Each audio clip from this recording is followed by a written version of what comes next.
Ng tanghali. So ito yung aking garden dito sa labas ng villa.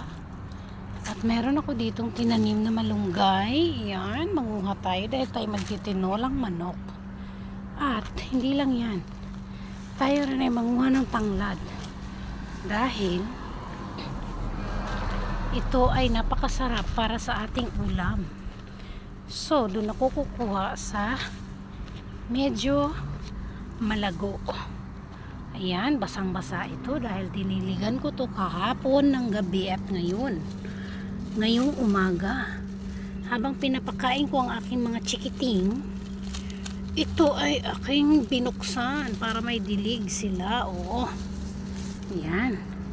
Para po yan sa ating tinolang manok. Dito ko to tinanim sa labas para yung kapitbahay makapanguha sila dyan ng malayang malaya. Hindi nagnanak